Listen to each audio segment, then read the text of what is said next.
Does Pierre Poilievre want to win? Because look where we are.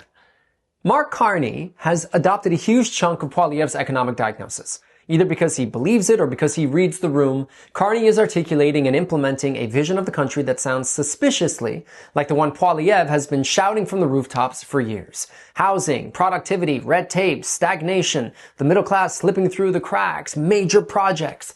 In a strange way, Carney becoming prime minister is proof that Poilievre was early. He saw the storm clouds, he named them. And yet, Poilievre keeps stepping on rakes.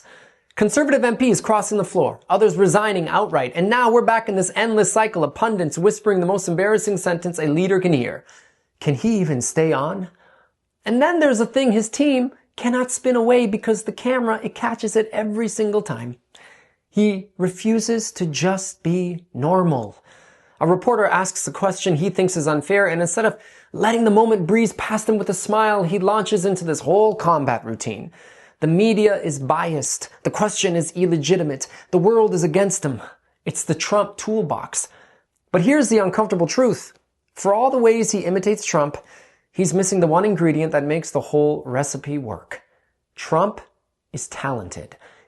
He is. Trump is a performer. He has timing. He reads crowds. Not crowds you or I would want to be in maybe, but crowds all the same. He's funny.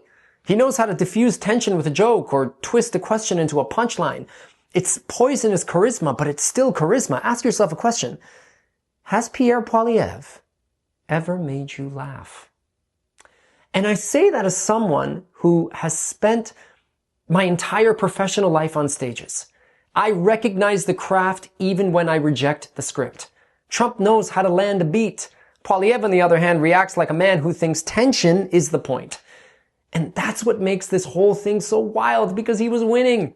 He was headed to the prime minister's office. Then Trump goes all 51st state and Mark Carney walks onto the stage and steals the show and becomes prime minister. And Poilievre responds not by broadening, not by softening, not by reading the pivot that the moment demands, but by doubling down on the same brittle energy that already cost him the election.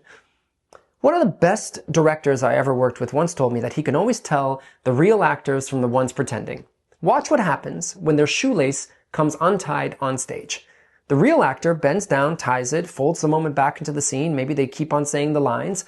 They're present, they're elastic, alive to the moment. The pretender, they keep marching on with the laces flapping behind them, terrified of breaking the illusion. They can't pivot. And when I watch Poilievre now, that's all I see. A man who can't pivot, who can't absorb an unexpected beat and turn it into something human, who can't improvise when the scene shifts. Which brings me back to the question I started with. Does Pierre Poilievre want to win? Because if he did, he would do the one thing that requires no policy shift, no political courage, no sacrifice. He would behave like someone Canadians might actually enjoy listening to.